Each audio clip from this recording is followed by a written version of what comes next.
Boa noite a todos e todas. Mais uma terça-feira que nos encontramos para juntas orarmos,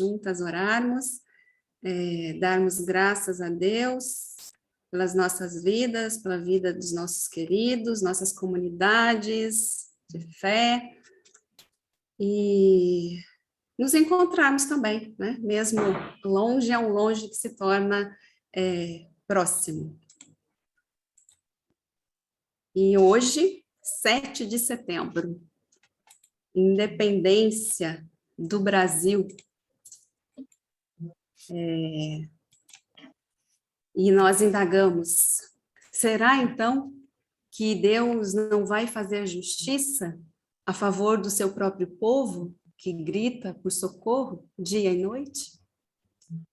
Tempos bons, tempos difíceis também, independência do Brasil, pátria amada.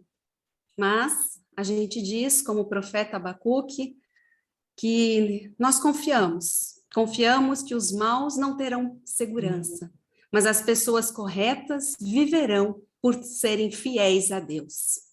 Temos fé, temos esperança, esperançamos, e inspirados e inspiradas no exemplo divino nessa noite de oração, todas e todos somos convidados e convidados a cada dia mais para assumirmos o nosso compromisso como pessoas batizadas, cristãs e cristãos que somos, como pessoas batizadas e amadas por Deus, a uma só voz, orarmos, intercedermos também pela nossa pátria.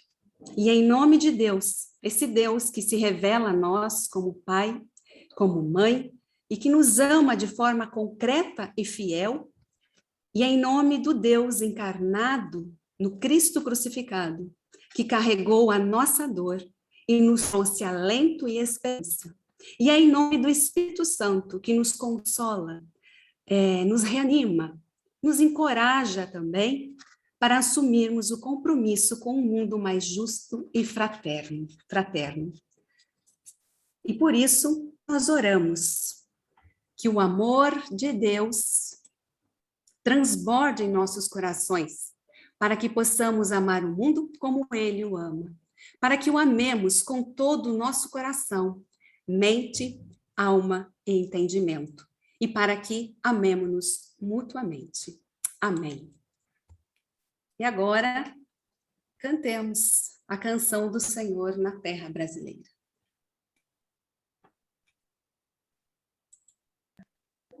Boa noite a todos.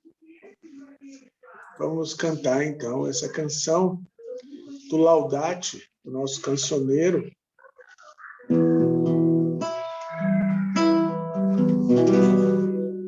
Como vamos cantar esse canto imprevisto, tão distante do lar, tão no mundo sem Cristo, a canção do Senhor, contra toda canseira, tem de ser um clamor na terra brasileira.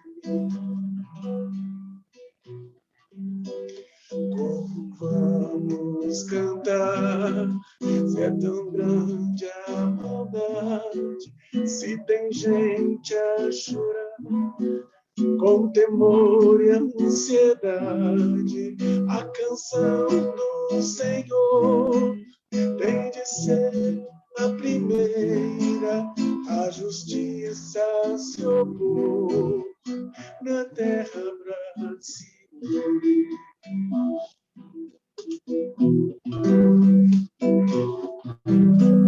Como vamos cantar, se o irmão é explorado, se lhe fazem calar, se ele é sempre anulado, a canção do Senhor tem de ser verdadeira para ser um louvor na terra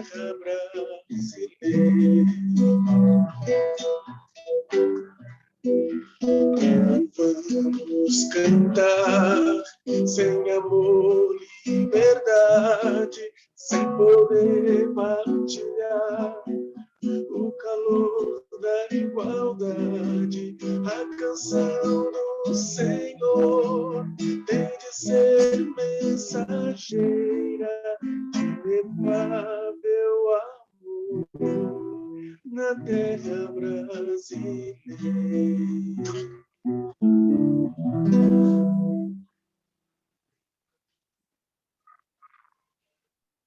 Boa noite a todos. Nós vamos fazer a leitura do Salmo 73, dos versículos de 1 a 20. Mesmo com os microfones fechados, eu convido a igreja a que façamos de maneira alternada. Eu vou começar no primeiro versículo e os irmãos leiam também junto dos versículos pares. Verdadeiramente Deus é benigno para com seu povo, para com quem tem íntegro coração. Quanto a mim, quase meus passos se extraviaram. Pouco faltou que meus pés resvalassem.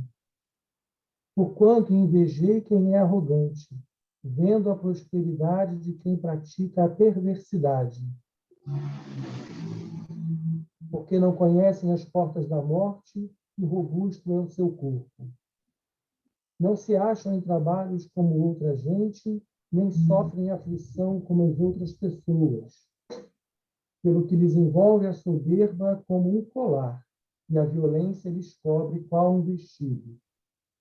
Seus olhos estão inchados de gordura, têm mais do que poderiam desejar. Praticando a corrupção, tratam maliciosamente de opressão, falam arrogantemente. Põe nos céus a sua boca e a língua percorre a terra. Pelo que desviam o povo para o seu lado, o que lhes proporciona singular proveito. E dizem, como sabe Deus? Acaso há conhecimento no Altíssimo? Eis que assim são as pessoas más, prosperam no mundo, aumentam em riquezas. De certo, em vão tenho purificado o coração e lavado minhas mãos na inocência, pois todo dia vivo a aflição e o castigo cada manhã.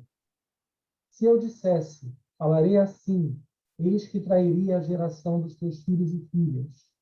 Quando eu pensava em compreender isto, foi tarefa penosa para mim.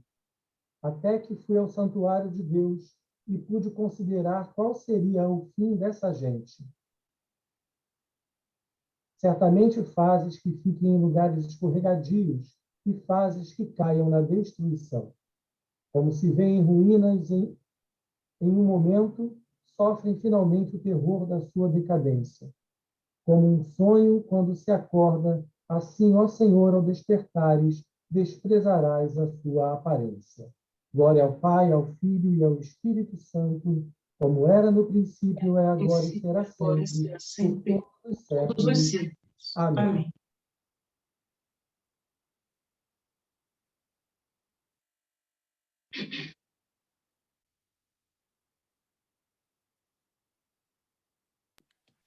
Boa noite a todos e a todas. Vamos ler a passagem de hoje da Escritura na carta aos Hebreus. A palavra de Deus na carta aos Hebreus, capítulo 12, começando pelo versículo 3. Refleti sobre aquele que suportou tal oposição dos pecadores e não sucumbireis ao desânimo. Ainda não resististes até o sangue em vossa luta contra o pecado.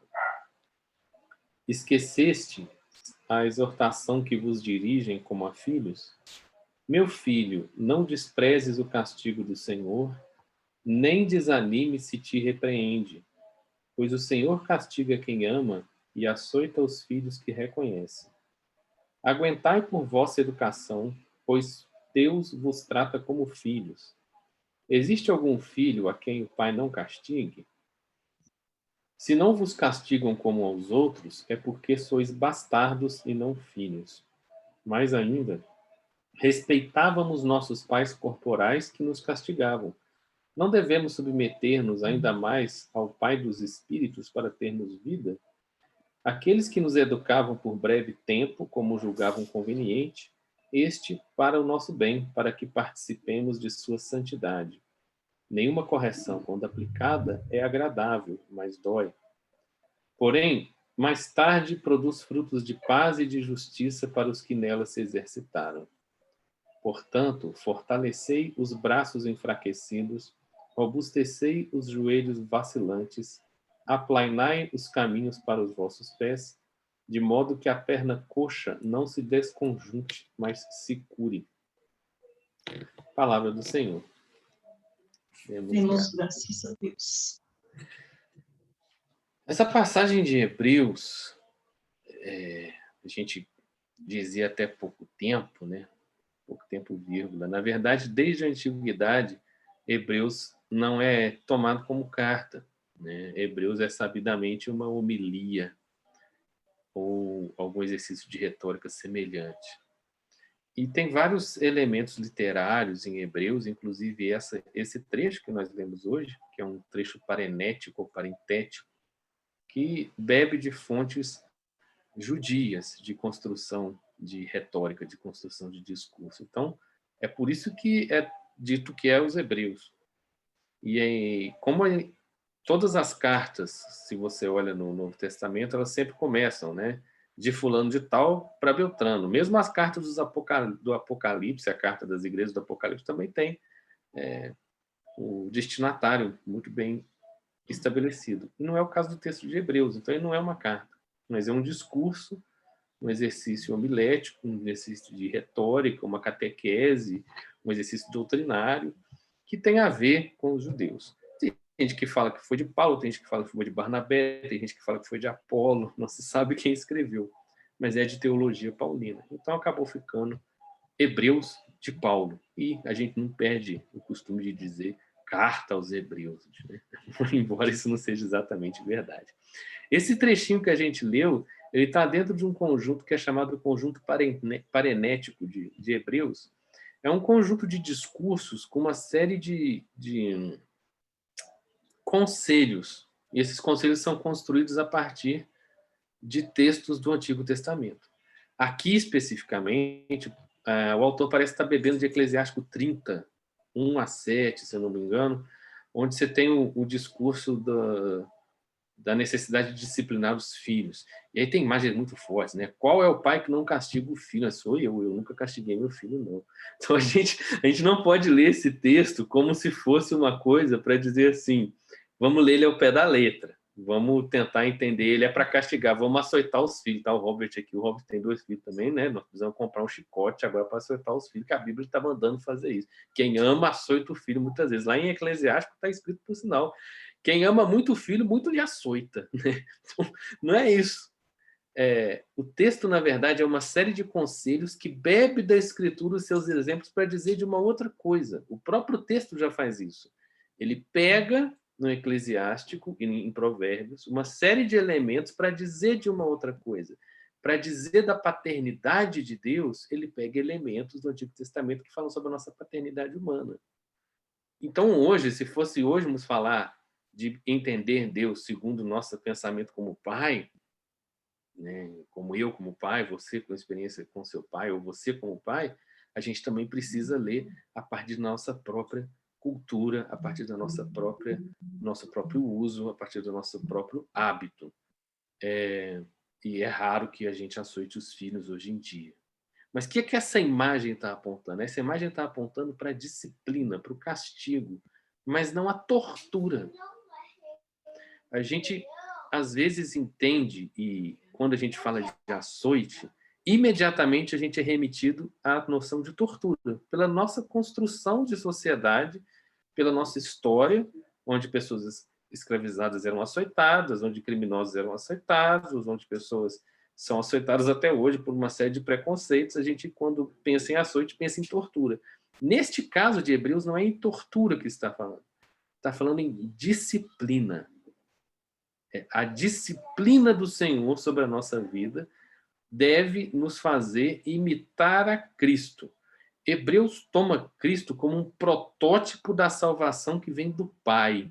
A cristologia de Hebreus não é uma cristologia muito de Jesus Salvador. Jesus não é exatamente o agente de salvação em muito da cristologia de Hebreus. Na cristologia de Hebreus, Jesus, ele é o primeiro, ele é o pioneiro da salvação que vem de Deus, que vem do Pai.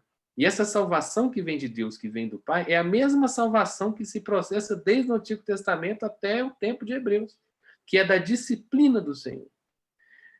O Antigo Testamento lê as desgraças que acontecem com Israel como modos de Deus disciplinar o seu povo, segundo a cultura deles mesmo e os hábitos parentais dele mesmo, que castigavam os filhos, que açoitavam os filhos, né? Que vendia o filho quando o filho dava problema, e que tratava o filho como escravo, né?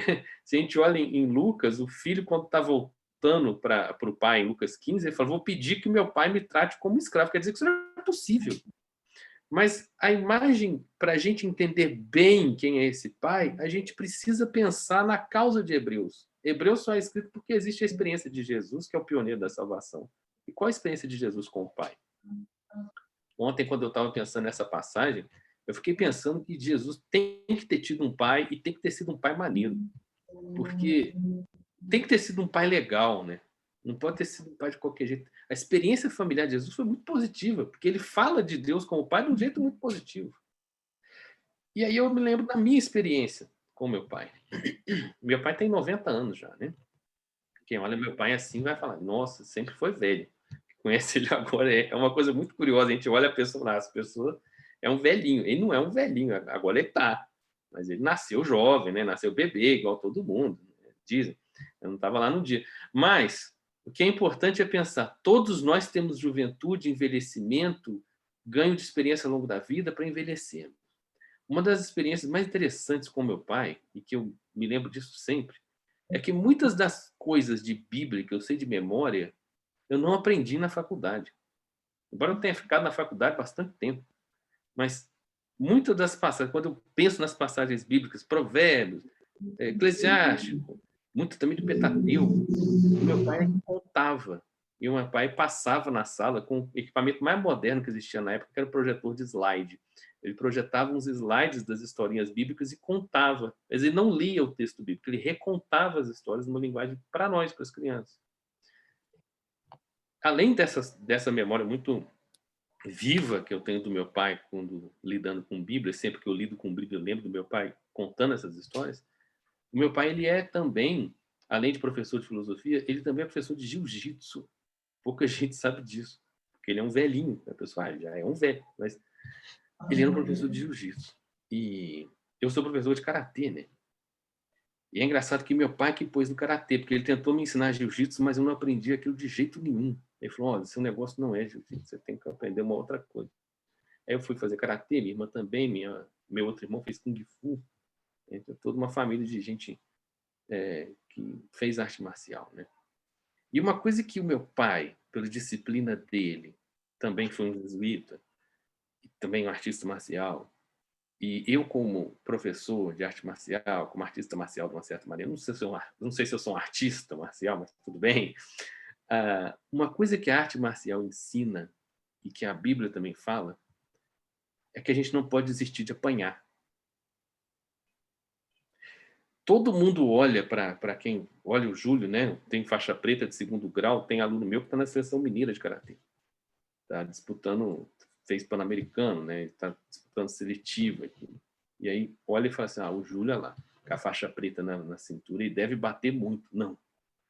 O maior aprendizado que a arte marcial dá para a gente é aprender a apanhar, não é aprender a bater. E o texto de Hebreus é sobre isso, é aprender a apanhar. Eu lembro uma ocasião em que eu fui num campeonato e, na época, a regra mudou um pouco para o karatê entrar nas Olimpíadas, né? E foi engraçado que o favorito das Olimpíadas perdeu a luta. O Rafael Agaev foi campeão europeu 17 vezes. Era o favoritíssimo da Olimpíada. Ninguém achava que outra pessoa ia ganhar e ele perdeu a final. Mas eu estava num campeonato muito menor do que os do Rafael Agaev ou da que a Olimpíada, e na época a regra era que se você perdesse por uma diferença de 6 pontos, se em qualquer ponto da luta a diferença desse 6 pontos, você perdia aquela luta. E acabou. E o negócio já estava 4-0. E eu só apanhando, né? Eu ia lá, eu defendia e o cara não pontuava. O karatê tem muito isso. Você apanha, às vezes a pessoa não pontua, não. Bate dentro da sua guarda, bate na mão, você defende com o joelho, você faz qualquer coisa, você tenta fazer alguma mágica, você tá apanhando, mas o outro não tá pontuando. Eu estava ali apanhando desesperadamente. Eu sou profissional de apanhar no negócio.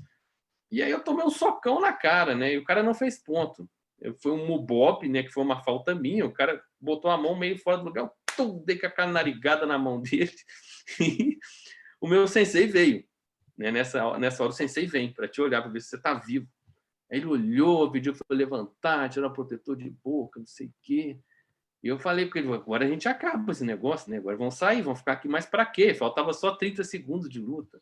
Não tinha como eu virar aquele negócio mais. Ele falou, não, agora você volta lá, olha no olho de quem está te batendo e apanha mais.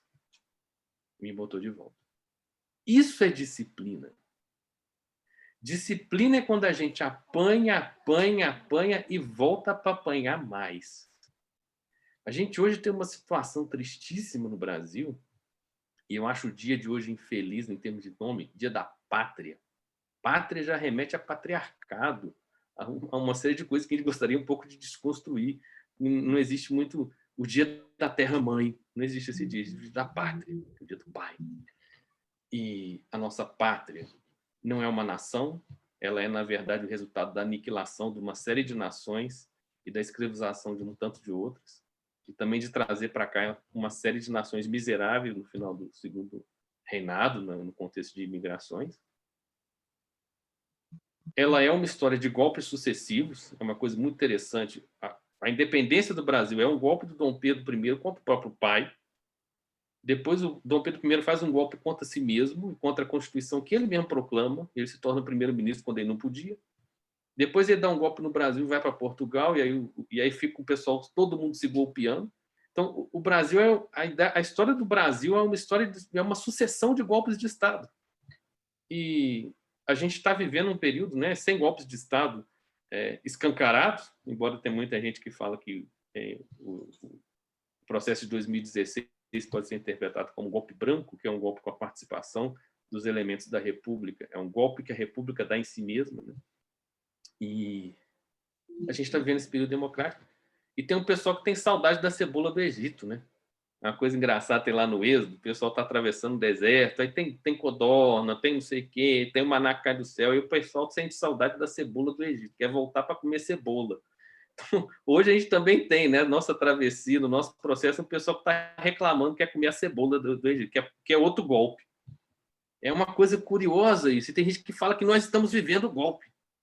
Como que nós podemos estar vivendo o golpe se o que a gente está observando é a República se contorcendo, tendo uma série de ataques epiléticos para tentar se suportar a si mesmo? É lógico que a gente tem um processo de judicialização do Estado, da República, que é terrível, que é muito típico de repúblicas desequilibradas. A gente tem os poderes interferindo uns nos outros o tempo todo, sim, e isso é esperado de uma república. A república não está em golpe, a república está tentando se arranjar. Só que no Brasil, a nossa educação política é a da indisciplina. Quando a gente começa a apanhar, a gente quer fugir da briga. Quando a coisa começa a desandar, vamos acabar com isso e fazer outra. Toda vez na história do Brasil política, toda vez que o desafio político começou a ficar um pouco mais tenso, acontece um golpe de Estado. O desafio nosso como pátria é nós nos lembrarmos que nós não somos nação, é nós nos lembrarmos que somos também descendentes de nações escravizadas, eliminadas, exterminadas e também exterminadoras, e nós temos que ter consciência disso, e pensar que, como igreja, vivendo a República Brasileira nesse período democrático, nós precisamos prezar pela democracia e ensinar para essa democracia o nosso jeito republicano de ser igreja.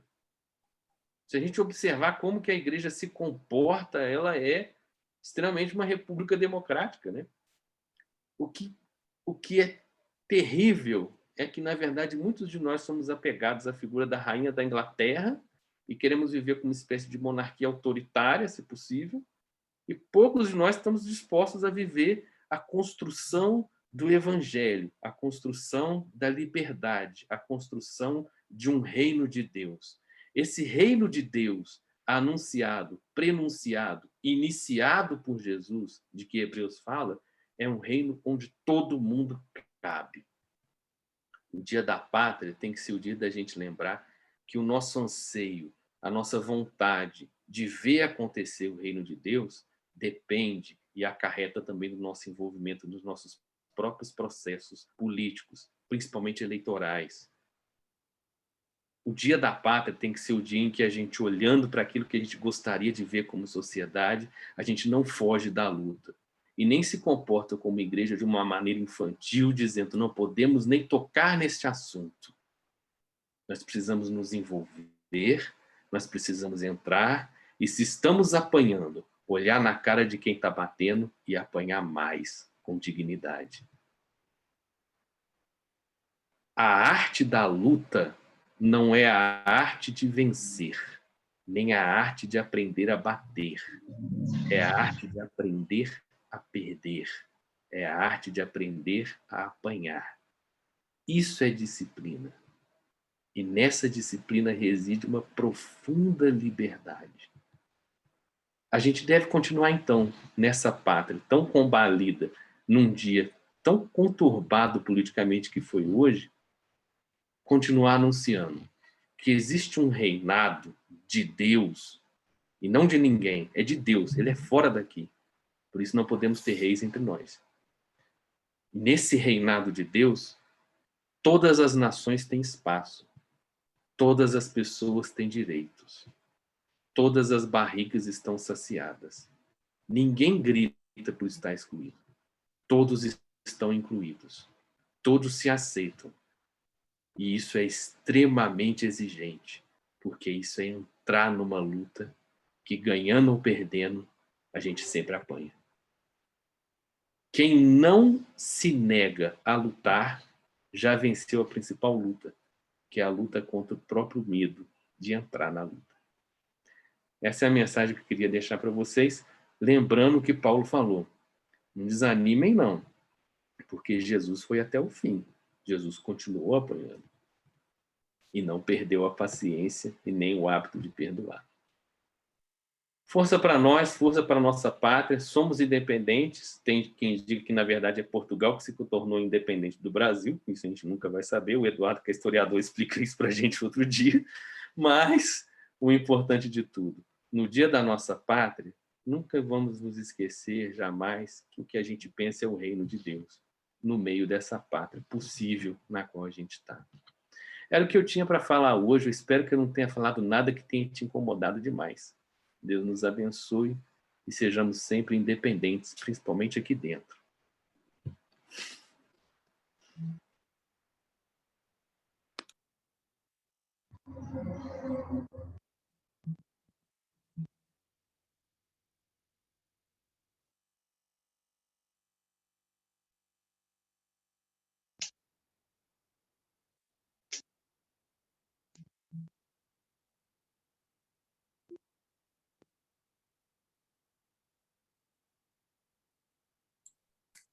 Agora vamos fazer a oração do Pai Nosso e o nosso irmão, o reverendo Alexandre, irá conduzir este momento.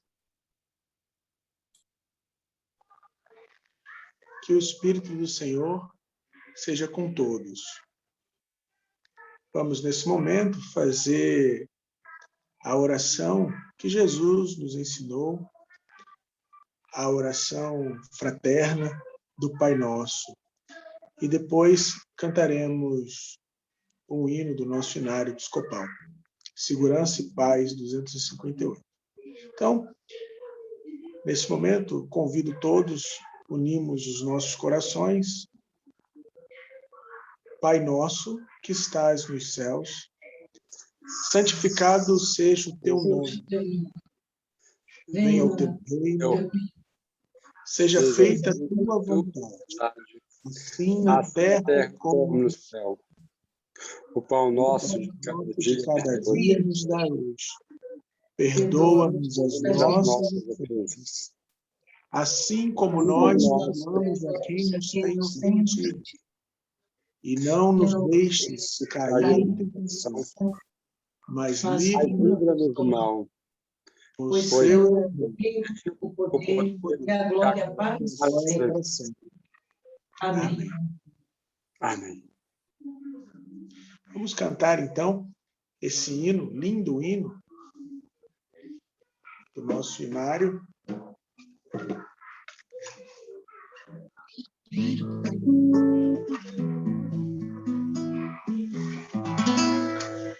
Pelo vale escuro seguirei, Jesus, mas por ti seguro, vendo a tua luz. O meu passo incerto tu dirigirás, ao sentir-te perto, nunca perco a paz.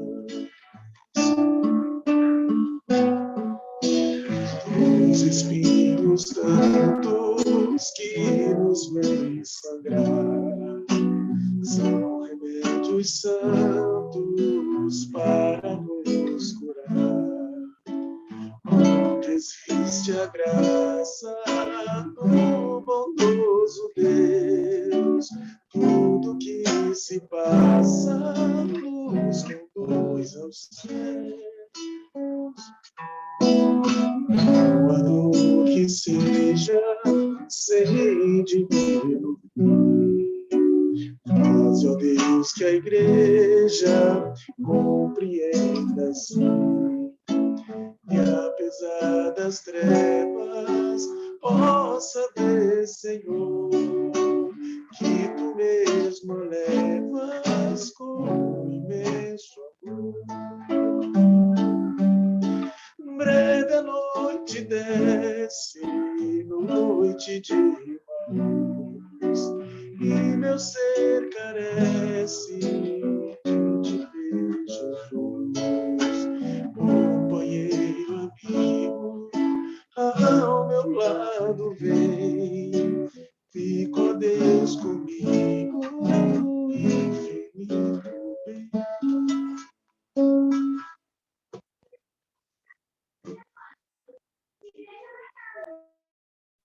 Conforme nós acabamos de cantar, o nosso ser sempre carece de ver Jesus.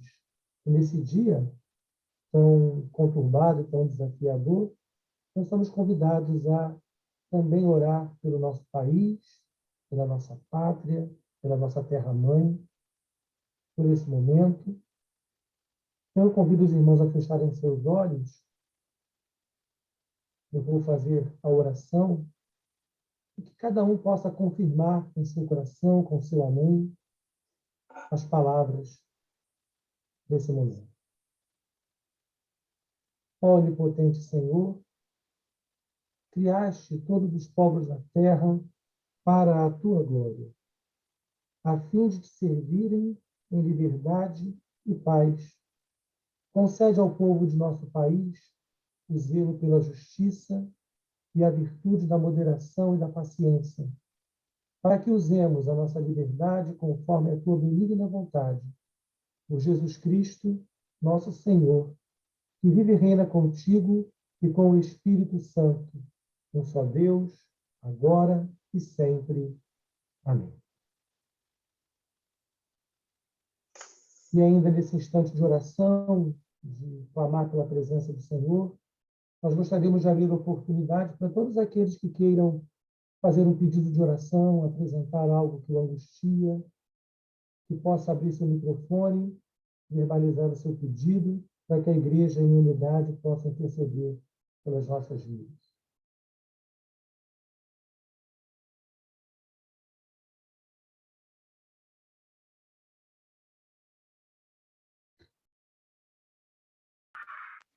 Eu gostaria de agradecer a Deus e, junto com todos, uma bênção.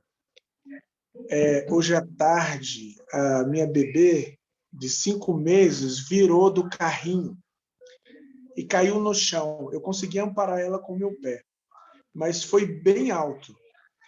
E eu fiquei muito assustado, porque ela estava dormindo. Eu estava transportando ela do carrinho de bebê para colocar no carro, porque é o mesmo sofazinho. Eu fiquei muito assustado e tirei ela debaixo da poltroninha, do sofazinho, pelos braços, e não sabia o que ia ser. Então, ela só chorou e agora ficou super bem, está super bem, não aconteceu nada, nem um arranhãozinho sequer. E a gente estava preocupado de ter batido com a cabeça, né? Tem toda aquela preocupação que a gente tem, quanto mais por ser um bebê de 5 meses.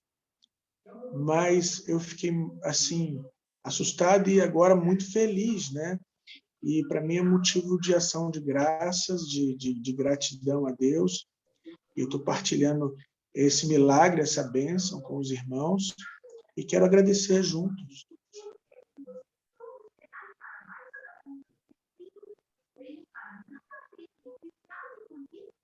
Robert pede oração por Samuel, Cláudio, Célio e Sãozinho. Reverendo Abimael pede oração por Cléo e Terezinha.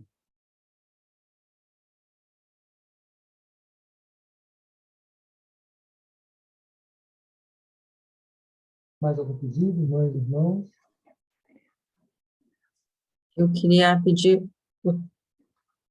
por todas as pessoas que a gente tem acompanhado, que estão enfermas, que estão em tratamento médico, pelas que estão com câncer, que estão sofrendo uma quimioterapia, uma radioterapia, e também por aquelas que vêm na oportunidade de melhorar a sua vida, seus hábitos diários, a sua alimentação, o seu sono, na busca da saúde integral.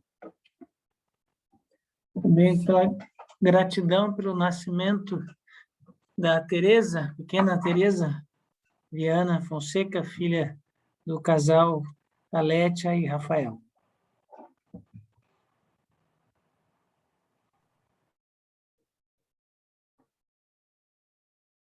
Oração para todas as comunidades do sul de Minas, pelo reverendo Ismael, pela dona Marta, por Adriana Evangelista, Isabel, Elaine, Fernando, Gustavo Firmino e Edir Castro.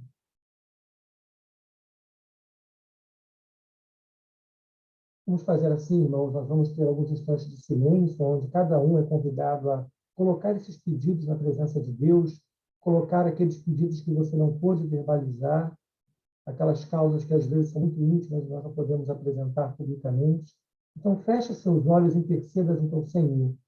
Eu vou convidar, depois desse instante de silêncio, o reverendíssimo Leão Abimael Rodrigues, para dirigir a Deus uma palavra de oração, entregando esses pedidos e esse momento que nós estamos vivendo aqui.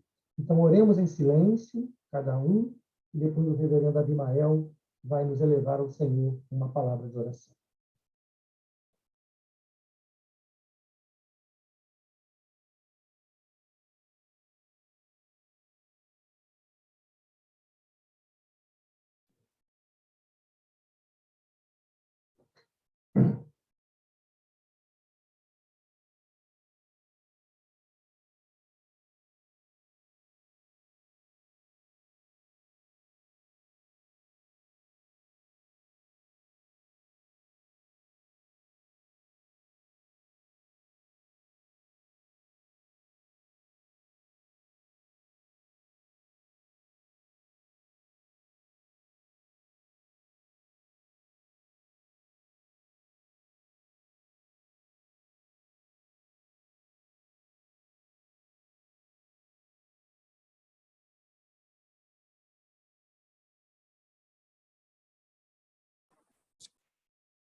O Espírito do Senhor seja convosco. Seja também contigo. Seja também contigo. Não a nós, Senhor, não a nós, mas a teu nome da glória, por amor de tua fidelidade, da tua misericórdia. Na tua presença, os teus filhos e filhas, a tua igreja, te rende adoração, louvor, reúne-se em torno da tua palavra e busca fortalecimento pela ação do teu Espírito Santo. Nós te somos gratos por esse momento em família, rogando, Senhor, a tua intervenção em todas as áreas da nossa vida, pessoal, na vida da igreja como um todo, mas em especial pelos pedidos que são colocados diante de ti, Senhor, que és a fonte da nossa alegria, que és o provedor da nossa vida. Somos gratos por tudo que tens feito, mas em especial pela esperança, pela alegria, pela fé, e porque tu tens nos dado, Senhor, a certeza de que continuas trabalhando em nossa vida e conduzindo-nos à tua vontade, para que possamos ser instrumentos teus no mundo em que vivemos, para que a igreja continue sendo e assumindo o protagonismo que o teu Espírito nos capacita para que possamos realizá-lo. Fica conosco em teu amor e misericórdia. Nós te pedimos em nome de Jesus. Amém. Amém.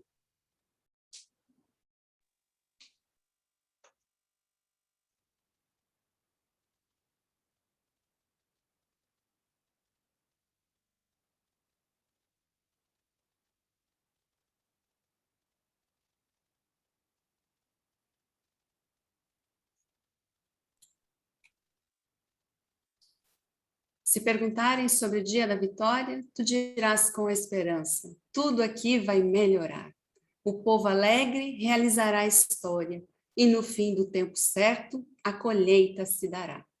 Então, cantemos aqui, cada um em suas casas, o cântico Shot da Vitória com o reverendo Alexandre. Então, eu proponho fazermos um shot bem lento para nos alimentarmos bastante dessa letra, porque ela é tão linda e tão rica e tão profética que seria maravilhoso nos saciarmos, né, dessa canção e que possamos viver de fato essa letra do Mendes de Barro e do Francisco Isvael, porque eu tenho certeza que eles foram muito inspirados por Deus, deixando essa lindíssima obra de arte, que está no nosso Laudate também. Se perguntarem sobre o dia da vitória, tu dirás com esperança, tudo aqui vai melhorar. O povo alegre realizará a história e no fim do tempo certo a colheita se dará. A fome haverá, não, violência haverá, não. Se a nossa força for além da romaria, o Senhor da harmonia afastará de nós a dor. Lá, lá, ia, lá, lá, ia, lá, ia, lá, ia.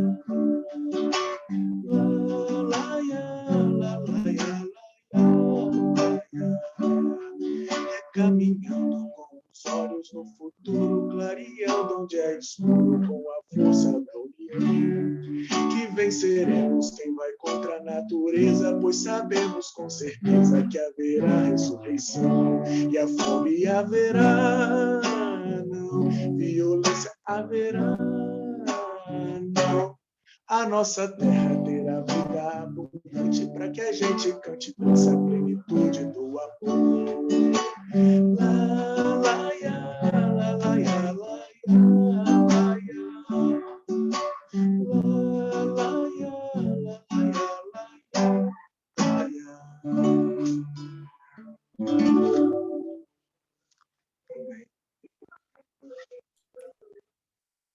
E antes de termos uma palavra do nosso bispo Eduardo, a bênção, temos alguns avisos, não é, reverenda Inamar? Sim, nós queremos lembrar que tem sido o hábito na diocese, nos reunimos pelo menos uma vez por mês para essa oração da noite. Então, deixem reservado na agenda as primeiras terças-feiras de cada mês, 8 horas até as 9, para estarmos aqui. Agora, depois do concílio, temos uma equipe de liturgia aí renovada que está preparando e quer contar com todos. E dentro das programações de terça, o CAET também tem destacado a terceira terça do mês, então, no dia 21 de setembro, nós teremos a próxima aula, vai ser o tema Cuidar dos Cuidadores, né? Uma pastoral para o clero, o povo da igreja, nesses tempos de pandemia, de tanto adoecimento, de tanto sofrimento, nesse tempo de luto, como a gente faz para ter esse olhar para si. O bispo está lembrando aqui também que é o mês de Setembro Amarelo, prevenção ao suicídio, né? E nós temos essas iniciativas na igreja de olhar para a nossa saúde como clero, como lideranças, saúde dos nossos paroquianos, dos nossos familiares, das pessoas que estão distantes também. Por exemplo, a gente tem orado sempre lá na paróquia pelo reverendo Barbeta, porque 2 pessoas da paróquia conhecem bem, né, está em tratamento para o câncer, então não são somente aqueles que estão próximos, nós estamos orando em círculos de oração aí, por gente do mundo todo, né, porque a pandemia nos abriu essa possibilidade de estarmos mais conectados. Então, vamos depois divulgar esse cartaz, esse card da reunião, da aula do CAET, do mês de setembro, será com a reverenda Odete, que trabalha já esse tema, então vai estar nos dirigindo nesse dia. Eram esses os avisos que eu tinha hoje. Obrigada. Bispo Eduardo, Muito bem, tens a palavra. obrigado. Sempre uma alegria estarmos juntos como família da igreja, em especial nesse dia de oração pelo nosso país. Nós vamos nos despedir com a bênção. Que o amor de Cristo nos atraia, o poder de Cristo nos fortaleça no seu serviço. A paz de Cristo enche os nossos corações de alegria e renove com esperança a nossa fé. Que a graça de Cristo nos faça fiéis e fortes para cumprirmos a sua vontade, a fim de que possamos viver com Ele na sua glória. E a bênção de Deus Todo-Poderoso, Pai, Filho e Espírito Santo, repouse sobre nós e sobre nossos queridos e queridas nesta noite e permaneça conosco para sempre. Amém.